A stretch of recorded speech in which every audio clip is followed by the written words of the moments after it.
আমরা সবাই মিলে পথে নেমেছি। আমাদের দাবি একটাই যে আমাদের সুষ্ঠু বিচার চাই, সুবিচার চাই। যে বিচারটা এতদিন ধরে হচ্ছে সেটা একটা কি নাটক চলছে আমি বুঝতে পারছি না। এতদিন কেটে গেছে ঘটনার, এখনো পর্যন্ত একটা কোনো সুরাহ পাওয়া যাচ্ছে না। এদিকে মহিলাদের নিরাপত্তা নিয়ে যে বারবার প্রশ্ন উঠছে, সেই প্রশ্নের উত্তর সরকার ঠিক করে আমাদের দিতে পারছে না।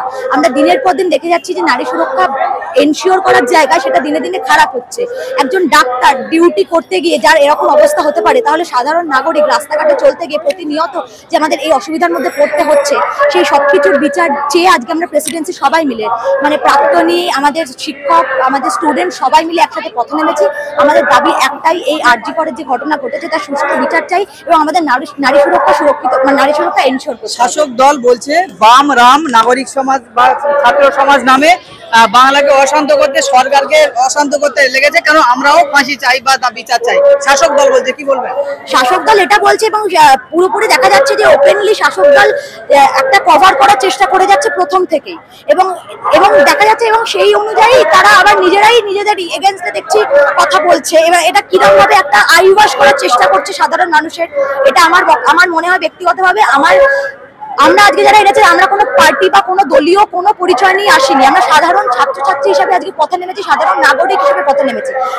কোনো রকম না বাম রাজনীতি আমি করি, না অন্য কোনো রকম রাজনীতির সাথে আমি সাধারণভাবে একদম স্বতন্ত্র রাজনীতির সাথে আমি ইন্ডিভিজুয়াল পলিটিক্স হিসেবে বিশ্বাসী। আমি মনে করি প্রত্যেকটা মানুষের একটা নিজস্ব রাজনৈতিক বোধ আছে, রাজনৈতিক চেতনা আছে, যার জন্য কোনো এরকম পার্টি ভিত্তিক রাজনীতির স্বর ভেলানো দরকার পড়ে না। এই যে ডাক্তার সন্দীপ ঘোষ বা যে সমস্ত আধিকারিকরা রয়েছেন, তাদের কি কোনোভাবে সরকার লুকাতে চাইছে? 100 বার সেটাই মনে হচ্ছে। তাদেরকে গার্ড করার চেষ্টা করেছে, কমপ্লিট ভাবে তাদেরকে শিল্ড করার চেষ্টা করা হচ্ছে। আমার বক্তব্য যে এসব কিছু সরিয়ে দিয়ে একটা সুস্থ স্বাভাবিক ন্যায্য বিচার আমরা চাই। আমাদের প্রেসিডেন্সির মূল দাবি এটাই। সরকার বলছে আমরা লক্ষ্মীর ভান্ডার দিচ্ছি, কন্যাশ্রী দিচ্ছি, মেয়েদের সম্মানার্থী তো দিচ্ছি, তাহলে আমাদের বিরুদ্ধে কেন? মানে কন্যাশ্রী দিচ্ছে, লক্ষ্মীর ভান্ডার দিচ্ছে, তারপরে এরকম ভাবে আমাদের এরকম টাকা দিচ্ছে বলে আমাদের নারী সুরক্ষা, এটা তো নারী সুরক্ষা এনশিওর করা নয়। আজকে আপনি বলুন না, রাস্তাঘাটে যতগুলো মেয়ে যায়, প্রত্যেকটা মেয়ে বাসে ঘাটে রাস্তাঘাটে প্রত্যেকটা সময় নির্যাতিত হচ্ছে, মলেস্টেড হচ্ছে। আজকে পাবলিক ট্রান্সপোর্ট এতটা আনসেফ উমেনদের জন্য, সেটা প্রত্যেকে জানে, ঘরে ঘরে। আজকে আমি বলছি, আমার সাথে শুরু করে আমার প্রতিটা চেনা জানা প্রত্যেকটা ভাবে মলেস্টেড। তারা সামনে আসে না, কতগুলো ঘটনা আমাদের সামনে আসে।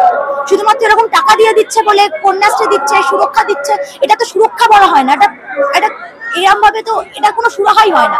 আমরা যেটা দেখতে পাবো সামনে, আমাদের গাড়ির একটা সুরক্ষা, আমরা রাস্তাঘাটে রাত্রি হোক দিন হোক নিজেরা সুষ্ঠুভাবে চলতে পারবো, সেই সুরক্ষাটা আমাদের দিতে হবে। আর এরকম ভাবে আড়াল করলে চলবে না। যারা আসল প্রকৃত এই ঘটনার সাথে যুক্ত, তাদের শাস্তি চাই। শাসক দলের থেকে দাবি যে এইসব আন্দোলন সম্পূর্ণ রাজনৈতিক ফায়দা নেওয়ার জন্য এইসব আন্দোলনগুলো তৈরি হচ্ছে। রাজনৈতিক ফায়দা এখানে কোথায়? আমি কোন রাজনৈতিক তরফ থেকে এসেছি? আমরা তো সাধারণ ছাত্রছাত্রী হিসেবে নাগরিক সমাজ আজকে রাস্তায় নেমেছে। তাদের রাজনৈতিক স্বার্থটা কোথায়? তারা অফিস বাজার দোকান পাট পড়াশোনা, আমাদের ক্লাস পড়াশোনা ছেড়ে আমরা আজকে পথে নেমেছি। আমাদের কোথায় রাজনৈতিক স্বার্থ? আমরা শুধু চাই বিচার হোক, একটা সুস্থ স্বাভাবিক স্বচ্ছ বিচার হোক। কোনো রকম রাখা ঢাকা নয়, গোপন করা নয়, লোকানো নয়, শিল্ড করা নয়।